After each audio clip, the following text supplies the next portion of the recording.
Hello, everybody. Really excited to be here. My name is Kyle Buller. I'm one of the co-founders at Psychedelics Today and also the Director of Education and Training over there. And today we are going to dive into psychedelics as a destination. Can we skip the trip and move right to healing? So super fascinating topic, and really excited to be joined by the panelists, Dr. Gul Dolan, PhD and MD Associate Professor at Johns Hopkins University, Dr. David Nichols, Emeritus Professor at Purdue University in the College of Pharmacy, and Dr. David Olson, Associate Professor at the University of California, Davis, and also the President and Chief Scientific Officer at Delix Therapeutics, Inc. So I'd like to welcome on the panelists, and we'll get going here. So I'd like to just open it up for any other introductions, whether about your work or anything that you wanted to share. And we'll start with Dr. Dolan. Okay, hi everybody, welcome and thank you for coming. So I am, my lab is a neuroscience lab, and we study mostly social behaviors, and we've become increasingly interested in psychedelics. And for those of you who went to the talk yesterday, we've discovered that psychedelics as a class reopen the critical period for social reward learning, and we're hypothesizing that they actually open lots of critical periods. And so we think that this is the mechanism underlying their action. I'll just stop there for now, and we can get into the discussion after everybody else has introduced themselves. Awesome. Thank you. Dr. Olson? Hi, I'm David Olson. My academic lab at UC Davis is a combination of chemistry and neuroscience lab, and we really study the effects of small molecules on structural and functional neuroplasticity. And our hypothesis is that psychedelics and other compounds like ketamine that we call psychoplastogens are producing a large amount of their therapeutic effects through selective rewiring of specific neural circuits. And to translate some of our academic discoveries to the clinic, I co-founded Delix Therapeutics. Awesome, thank you. And Dr. Nichols? Yeah, my name is David Nichols. I started researching psychedelics as a graduate student in 1969. I continued on at Purdue University, retiring there in 2012 as a distinguished professor in both medicinal chemistry and in pharmacology. I've been retired, so to speak, since then, but I actually am an adjunct professor in Brian Roth's laboratory at University of North Carolina, Chapel Hill, where I've continued to do a little bit of research and act as a sort of medicinal chemistry consultant.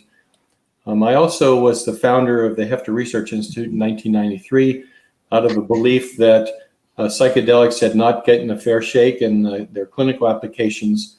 And so we sponsored a lot of early research using psilocybin for various treatments, the earliest studies from UCLA by Charlie Grob, Johns Hopkins, by Roland Griffiths, New York University. The early studies with psilocybin have really championed the use of psilocybin as a therapeutic. So I've been in this field probably as long, if not longer, than anybody else. So I'm really pleased to be here, share some ideas and insights. So that's me. Awesome, thank you. So I'd love to just hear some of your, I guess, thesis around this topic. So can we take the trip out of the psychedelic, and what's the benefit? Yeah, I'm getting a lot of feedback as well. Maybe that's on David Nichols' side. Yeah, it might have been there. Awesome. Yeah, so can we take the trip out of the psychedelics? What's the benefit? What's the con there? And Gul, we'll start with you. Okay. Yeah, so I guess that the way that we see it is that right now in psychedelics research, there is sort of two sort of opposing views of how this works. On the one hand, you've got the pharmacological view, and that's just, you know, the whole therapeutic effect comes down to something at the level of the pharmaceutical, and that, yeah, we could just get rid of the trip and, you know, the pharmaceutical effects would be pure and we wouldn't have to worry about the trips. And then on the other side, sort of at the opposite extreme of that, is sort of more the psychological view, which is that, you know, we don't actually need the compounds to do these things. You know, meditation and, deep mystical experiences are really what's really driving the therapeutic effect. And in fact, there's some evidence that the depth of the mystical experience correlates to the therapeutic effects, right? And so we think our explanation is a little bit of a meet between the two extremes, and it sort of offers an explanation that I think takes both views into account. So on the one hand, we think that what the psychedelics are doing is reopening critical periods. And in that open state, whatever memories or engrams or psychological processes that are surrounding the memory that needs rewriting get activated. And in that open state, those engrams that become available now become available for modification. And we think that the setting dependence, and our critical period theory is really the only one that's of the animal studies that has accounted for the setting dependence of these therapeutic effects, really serves to prime the memory pumps for those types of memories. And so we think that what's happening during the psychedelic journey, especially in the context of neuropsychiatric disease, is that the journey itself is allowing some sort of play-like search for the right engram, and that it's not goal-directed. And we think that's really important. We know a lot from different critical periods for things like birdsong learning that it's important that the type of memory that's being brought up is not a goal-directed explicit memory, but rather, that there's some playfulness to it. And like the childlike state that's induced by critical period reopening sort of enables that childlike playfulness aspect, that aimlessness to come up. So I think that, for neuropsychiatric disease, the journey is going to be especially important. But I think, we are hypothesizing that we can use these to open critical periods for things like post-stroke motor learning.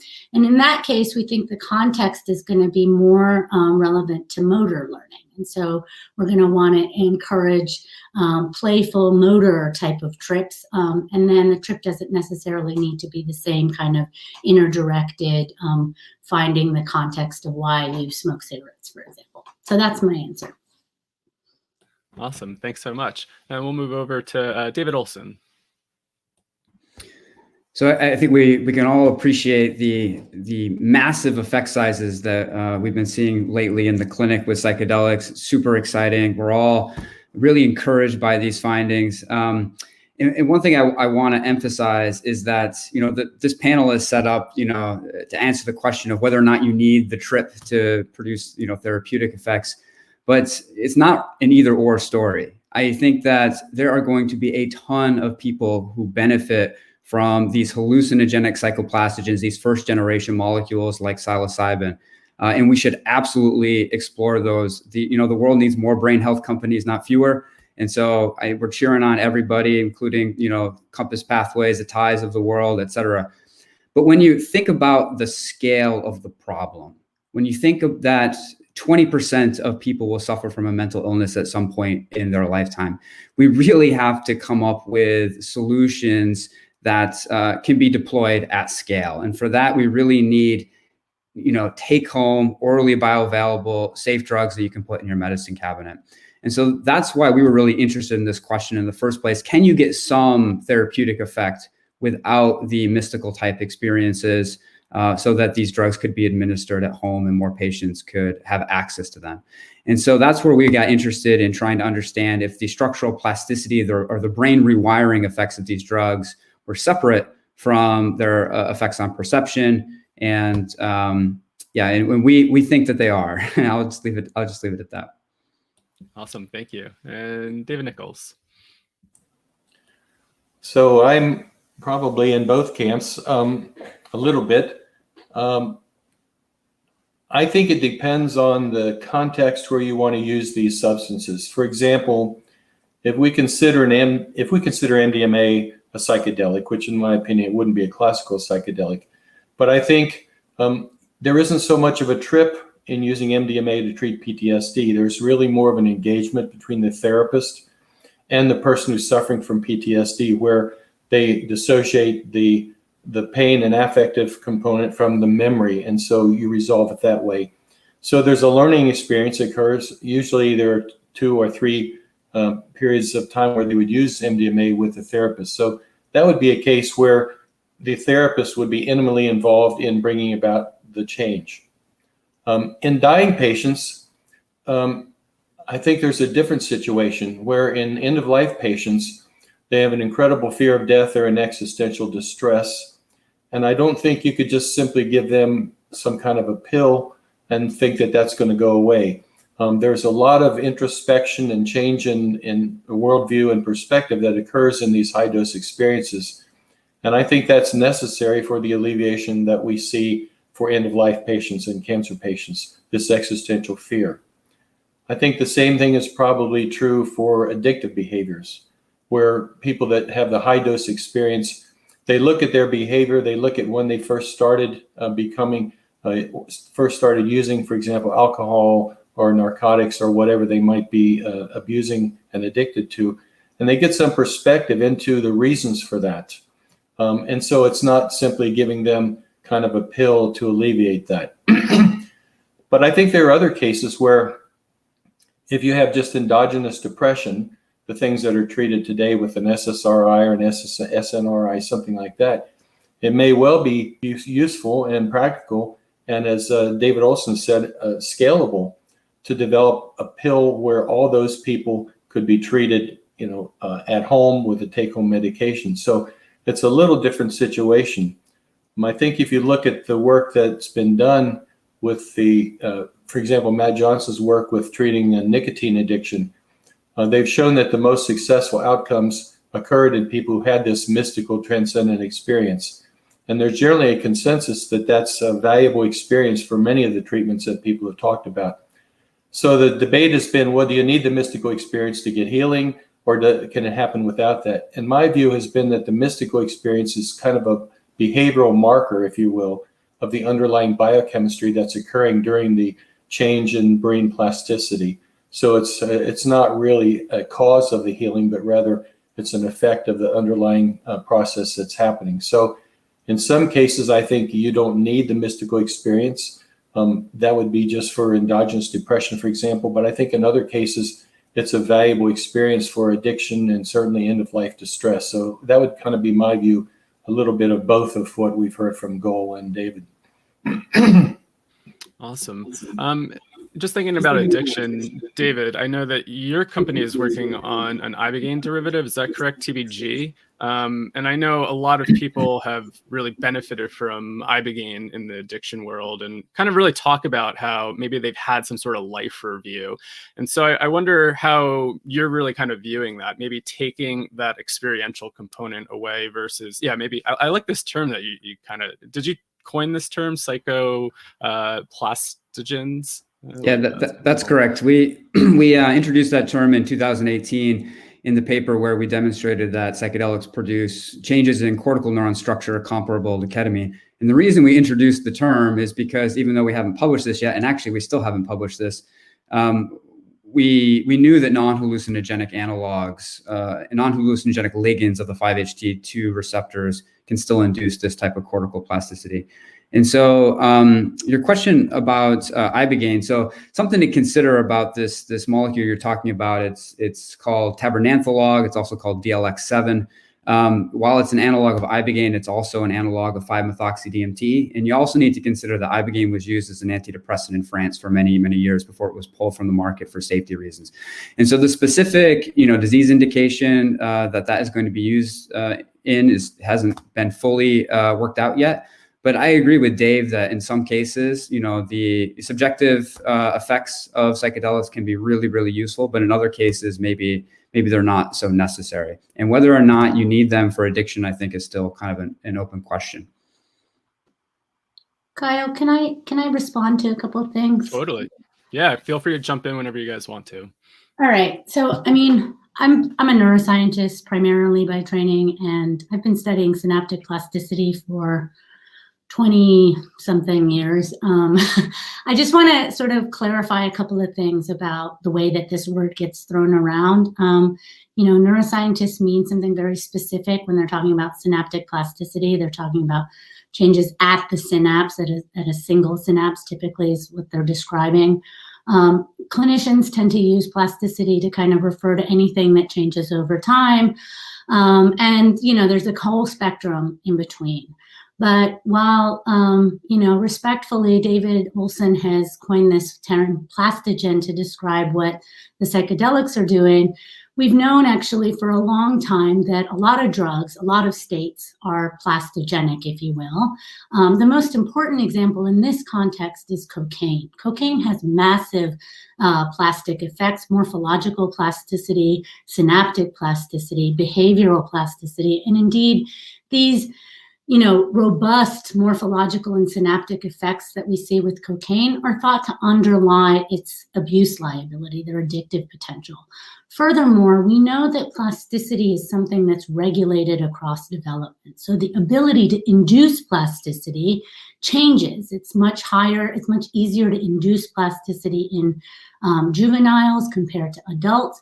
And this change in the ability to induce plasticity is called metaplasticity. And so I just want to sort of emphasize that, there's been a lot of excitement generated around David Olson's findings that, in the 2018 paper, where they looked at, cultured neurons and larval tissue and showed these, across the psychedelics kind of induction of morphological and just a tiny little bit of not quite synaptic plasticity changes in the spontaneous events, right, in adults.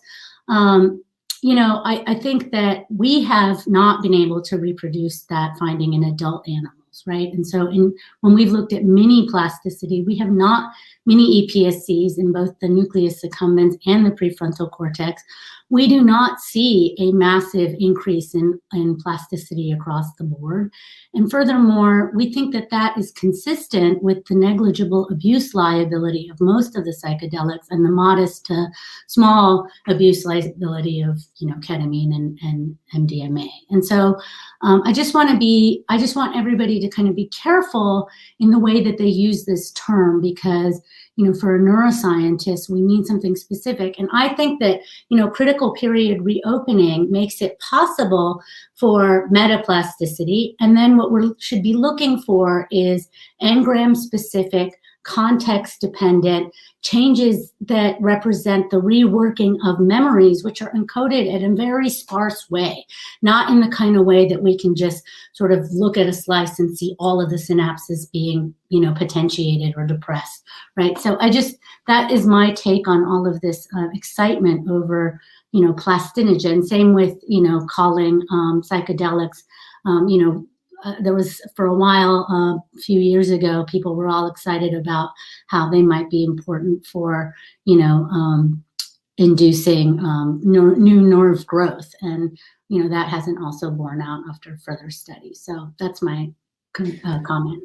So if I could comment on that real quickly. So Gul, the original psychoplastogen paper does not specify synaptic plasticity, and that is really critical. It really specifies structural plasticity, which is the growth of new, dendrites and new dendritic spines. And I'm sorry that you haven't been able to replicate that finding, but others definitely have. There was a recent paper in Neuron that came out from Alex Kwan's lab that showed 10%, which is much more in line with the way that we're thinking about it, not, across the board. And agreed. And so the other thing I want to really emphasize is that a psychoplastogen does not have to promote plasticity indiscriminately or broadly across the entire brain. In fact, that is probably a really bad thing to do. If you promote plasticity in nociceptive neurons of the periphery, you'll have a molecule that causes chronic pain. And as Gul says, if you can, promote plasticity in the mesolimbic or the reward circuitry, that is exactly what something like cocaine does. And so one thing we should emphasize is that, the selectivity of the molecules comes in part from the genetic localization of their receptors. And so something like psychedelics, the reason that we think that psychedelics are not addictive is precisely because they don't seem to have a lot of effects, a huge amount of effects in the nucleus accumbens like something like cocaine does. Cocaine binds to the dopamine transporter, and that obviously has some really profound effects in the striatum. But the primary target of psychedelics and a lot of these non-hallucinogenic psychoplastogens are 5-HT2 receptors. Those are heavily expressed on layer 5 pyramidal neurons in the cortex, primarily in the anterior parts of the brain, with less as you move to the back of the brain. And I'll give you one really nice example. If you take a pyramidal neuron from the cortex and a pyramidal neuron from the hippocampus, they look very similar to, the non-trained eye. But if you treat the hippocampal neuron with a psychedelic, you won't see any changes in growth. You treat the cortical neuron with a psychedelic, you will. And that's because that's precisely where their receptors are located. And so Gul's right. Achieving circuit level selectivity is a really important aspect of how you can get therapeutic effects without the deleterious effects of things like addictive liability. I just want to clarify. Actually, the accumbens response is in both the prefrontal cortex, where the brain region that David Olson is talking about, and the nucleus accumbens. And we actually looked in both and did not see synaptic plasticity. Furthermore, cocaine induces robust plasticity, morphological plasticity, the kind that David Olson is describing, in the prefrontal cortex as well. The prefrontal cortex is part of the mesocortical limbic reward circuit. Sure. I'm just saying that, something like psilocybin is not typically thought of as a DAT inhibitor that would cause massive dopamine efflux, massive dopamine increases in the striatum like cocaine would. But yes, cocaine does promote spine growth in the PFC. It also depends on where in the PFC too. Medial prefrontal cortex, spines go up with cocaine. Orbital frontal cortex, I think spines go down with cocaine. And so I think it really depends on, brain region specific plasticity. Awesome. Thank you for all that. I'm curious, just thinking about, I know you guys may touched on it a little bit, but like what type of disorders would really benefit from non-psychedelic compounds? I know Joe and I on Psychedelics Today, it's a conversation we have pretty often. And we tend to really defend needing to do research, needing to create these new novel compounds. And I guess one thing that I bring up is, say, somebody with like cluster headaches, right? If you're able to really create some sort of compound that doesn't, they need to really go on a psychedelic journey all the time. And so, yeah, I'd like to just toss that out there. And what other type of disorders would really benefit from these types of substances? Maybe Dave wants to take this because Gul and I have been talking a lot. Well, I think the trick is with psychedelics is you're activating the 2A receptors in the prefrontal cortex. And I think if you give some non-specific stimulant that causes structural reorganization, like 7,8-dihydroxyflavone is known to stimulate synaptic growth. I don't think there's any evidence that something like that has a general therapeutic effect. So I think selectivity is the key. I don't know if you can just generate a drug that stimulates synaptic growth or synaptogenesis just generally. It has to be targeted to the prefrontal cortex based on the things that we've seen. I'm not sure how the Delix compounds target the prefrontal cortex, so that's another issue. I've got my phone's, I got to get this phone out here, but so it'll keep ringing, unfortunately. Spam calls. Do we want to come back to you until it stops ringing? Yeah, let me get this. Mute yourself. Take this out. So Kyle, I have a few, thoughts on what kinds of indications might be useful for non-hallucinogenic psychoplastogens. As far as cluster headaches go and migraines, that's a really interesting area, though I will mention that the mechanism by which these drugs work for those indications is very unclear at this time. If you saw Emmanuel Schindler's talk yesterday, you'll have heard that people with cluster headaches actually don't want to have, a trip associated with their medicine, and that's, a common fear. And so that is absolutely one. But in my mind, the more obvious is something like schizophrenia or bipolar disorder. You do not want to give a hallucinogenic compound to somebody with, a family history of psychotic illness or somebody that has schizophrenia themselves. But we all know that one of the biggest hallmarks of both of those diseases, bipolar disorder and schizophrenia, is the atrophy of neurons in the prefrontal cortex. And that's really thought to underlie the cognitive deficits of the disease.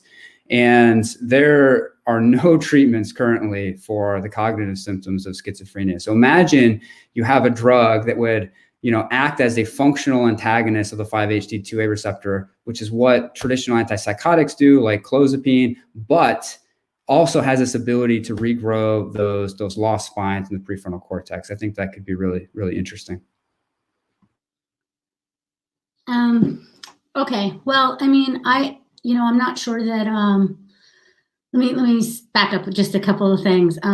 One is that I think that it would be a mistake to think of these compounds as sort of next generation anxiolytics or next generation SSRIs. We know that, while they have anxiolytic properties, while they have antidepressive properties, the real sort of difference in the clinical effects of these drugs seems to be some kind of cognitive reappraisal. I'm thinking specifically of some of the results from addiction studies, right? There seems to be, it seems to not be in line with the classical way that we think about addiction as just, drugs cause addiction because they release dopamine kind of theory, more of the, reappraisal of what the significance or the context of the habit is in the person's, story they tell about themselves, kind of psychological aspects of it. So that cognitive reappraisal seems to be,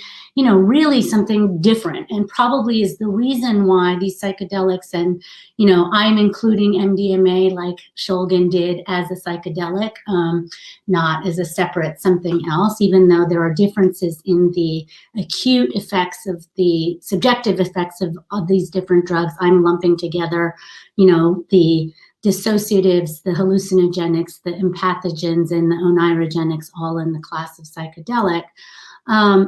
And, this cognitive reappraisal is part of even an MDMA-associated PTSD journey, and this sort of rethinking of the memories in the context is part of that effect as well. I don't think it's just a matter of, establishing trust and reducing social anxiety. And the other thing I would say is that, there's been a lot of focus on the 2A receptor. And there are a couple of reasons to kind of question that. First, it's not clear that the effects, the antidepressive effects require the serotonin 2A. So that might be something separate from the sort of context dependence, journey dependence of the psychedelic effects in the context of depression and even PTSD and possibly addiction as well. And then the second is that we find that while some psychedelics require the serotonin 2A for the reopening of the critical period, others do not. So LSD and psilocybin's ability to reopen the social reward learning critical period is blocked by the 2A antagonist ketanserin, but MDMA and ketamine are able to reopen even in the presence of the antagonist. So we're not so sure that this intense focus on the 2A receptor is necessarily going to help us understand the sort of generalizability of these therapeutic effects, nor even how they're actually working. Awesome. Thank you. David Nichols, did you want to finish up any of your thoughts or have any other comments here? Yeah, I would like Gul to expand on this relative unimportance of the 2A for how these work. I mean, I'm not sure what study you're referring to where you can get therapy without activation of the 2A. I mean, clearly MDMA releases serotonin, dopamine, norepinephrine, and some of that serotonin activates 2A receptors, which then amplifies dopamine release. So there is a complex interaction with MDMA, but if you block the 2A receptor with MDMA, you can prevent the effects as well. And certainly in animal models, you can. So the paper I'm referring to on the 2A independence of the antidepressive effects is Scott Thompson just had a paper that was out in PNAS. That's not our work. And I am not sure that measuring the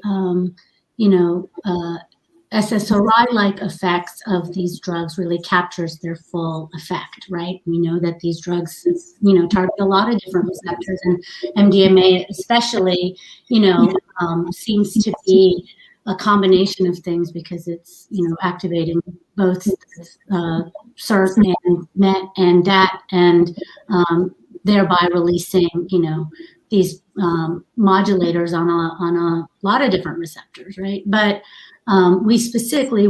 we were hoping, I'll be honest, we were hoping that we were going to block with cancer and all of the effects of MDMA, LSD, and psilocybin on our critical period. And that paper hasn't been published yet, but I presented the data yesterday, and we were able to block the effects on the critical period with LSD and psilocybin, suggesting that there is a there is a difference between the antidepressive effects and this reopening of the critical period effect, right? So the antidepressive effects don't require the 2A receptor, but the of the critical period does. But that doesn't generalize across MDMA and ketamine.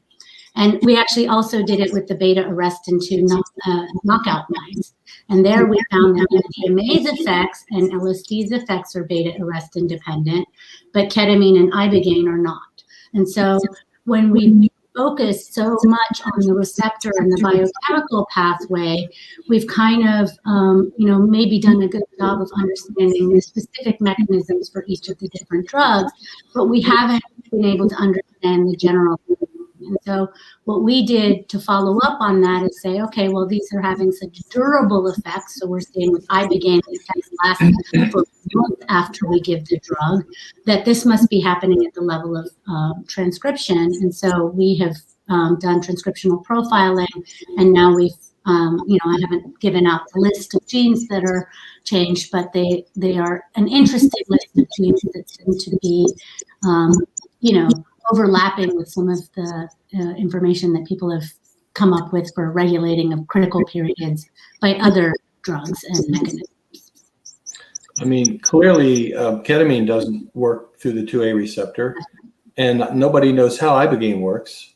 So it's not a 2A mediated mechanism. But with respect to the classical psychedelics, I think it's pretty clear in humans, at least. Now, in mice, the study where they only use 10 milligrams per kilogram of ketanserin, you don't get a good block of 2A receptors in mice with that dose. But I think the 2A receptor is necessary for the effects of LSD, psilocybin, probably DMT. Yeah, I agree with that. And something I want to just point out about the mouse studies with ketanserin, I think it's when you're using pharmacology to prove mechanism, I hate doing that, because you got to think about the pharmacokinetics of two different compounds. And, does it get into the brain really well? How quickly is it cleared? And then what does that look like compared to the other compound?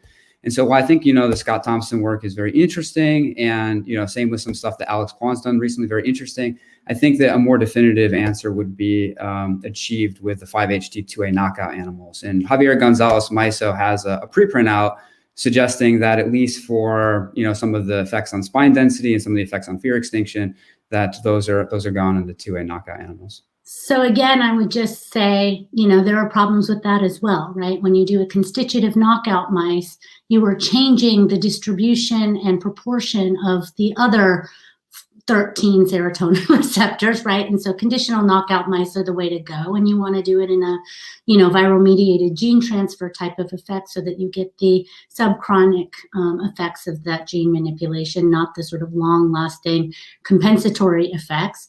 The second thing I would say is that, again, I think that given what we know clinically about how these drugs are working, using behavioral assays like, tail suspension tests or what are some of these fear, anxiety tests, what you want to do is be able to show that the effects are context dependent, because otherwise all you're doing is testing the anxiolytic properties of the drugs or the antidepressive properties of the drugs, but you're not testing the thing that seems to matter and differentiate psychedelics from other types of drugs, and that is the context dependence of their therapeutic effects, right? And so I think that the critical period reopening explanation really offers this handle that we as a field have been looking for 20 years to try and assay what is the appropriate readout for, whether a drug is working or not working in a mouse. It seems like psychedelics, I guess, have really kind of captured a lot of people's attention because of the experiential component. And I think there's a lot of, I've heard a lot of critiques of taking the trip out, kind of taking the sacredness out of the medicine, and then just being able to turn it into another SSRI. And I wonder what your thoughts are about that. And just a time check, we have about 8 minutes left. Let's be clear, psychoplastogens are not just another SSRI. The very big difference is they produce very long-lasting effects after a single administration. SSRIs take weeks to months to work, and you need to administer them chronically. And so they're very, very different types of drugs. And in terms of the question about, taking the sacredness out of the effects, again, I'm not suggesting that this is an either-or approach and we should only pursue non-hallucinogenic psychoplastogens. I do think that for some people, they're going to very, much benefit from the hallucinogenic experience. And so I think that psychiatry needs to develop both approaches, both for the scalability on the new non-hallucinogenic front, and also for the cases where patients might benefit from this additional subjective effects, whether that's an enhanced placebo effect or, something to do with reopening the critical periods like goals suggested, or you're facilitating a better interaction with the therapist. If that improves efficacy, we should absolutely pursue it. But one thing I will mention related to what Gul was saying with reopening critical periods, can you imagine a time in the future with telehealth where you can interact with your psychiatrist via Zoom really easily, but you could also take a non-hallucinogenic psychoplastogen in your home to open a critical period and then still have the ability for the therapy to shape that? That, again, would just drastically increase the scalability of the approach. I think David makes one really important point, and that is the scalability of using any of these for treatment. When you think about the literally hundreds of millions of people that need this treatment, if you start talking about putting them into a clinical room for 8 hours with 2 sitters, the cost of that is just going to be out of reach, even if insurance companies get involved. So, I'm not sure I believe that these non-psychoactive psychoplastogens are actually going to work. But if they do, I think it'll be really remarkable. And I think it's really good that David is exploring that direction. But I think the experiential part is extremely important for people that are treated at end of life, especially, and probably for people that have addiction. I think these are cases where you're always going to want that kind of effect because it gives a different perspective. It creates this reset mechanism that leads to healing. As far as depression or cluster headaches, BOL works in cluster headaches, apparently. It's not psychoactive. It's an LSD derivative that's not psychoactive. We don't know how it works. So there are compounds that seem to work that don't have the psychoactive effects, and they should certainly be explored and haven't been explored for 50 years because of the politics of this situation. So I think we have to agree that the ability to study these now, and even though we don't have any government funding yet, presumably it's going to come, and it's really exciting time to be able to study these. Because in 1969, when I started my research, I never imagined we'd be at this place today. I thought I would be dead long before anything like this ever happened. So both the Davids have kind of brought up this concern over, the scalability of these treatments. And I guess, as an MD, I am not so worried about that, honestly. When you have cardiothoracic surgery, that's an 8-hour-long surgery that requires 6 or 7 different people to be involved in the surgery, and then several days of after surgery care. It's a whole team of people. But the reason that it's okay and we're not worried about the scalability of open heart surgery is because it's a cure, right? And to me, the reason that I am excited about these drugs is because I am excited about the day where we give these drugs. The MDMA for PTSD trial is a great example. You give the drug 1, 2, maybe 3 times in really sort of complex PTSD, and then it's cured. Addiction, same thing. It's a cure because it's not working by the same sort of, very fundable, our old school pharmacological mechanism where you put a person on a drug and they have to be on it for the rest of their lives. Like 8 hours of, guided trip is worth it if you never have to be on the drug again. It's a cure. And so I am less concerned about this, need to get scalable. I am more concerned that we try and engineer out the part of these drugs that makes it possible to make a cure, then you are going to just make a bunch of companies and a bunch of money reproducing the sort of you have to be on drugs for the rest of your life business model. And that is not why I am excited about psychedelics. I think it's important to point out that cardiothoracic surgery and heart transplants are not cheap. No. They're not for poor people. So that's the situation. A lot of depressed people don't have medical insurance and don't have money. That's my issue with scalability. It's not the cost for people that can afford it. It's the cost for the vast majority of people that can't afford that kind of session, even MDMA sessions. Well, I guess that, there's a political issue as well, but I also am not so sure that we are going to need it to be always in the hospital. I do think that we can develop care networks and that having a psychedelic journey can be supported in more financially available ways as well. So one thing I would just point to is, and we're at time too, so if you could make this quick. I was just going to say that ketamine clinics, there's been an issue with paying for ketamine clinics, and that has really been thought of as kind of a failed trial because very few patients are getting ketamine because insurance companies won't pay for it. And so the people that are really benefiting from this are those that can pay for it out of pocket. And so these non-hallucinogenic psychoplastogens could potentially really democratize access to these types of medicines. Awesome. Well, Dr. David Nichols, Dr. Gul-Dolin, and Dr. David Olson, thank you so much. And for those that want to check out the breakout room, we'll see you over there to do some more Q&A. So thank you, everybody.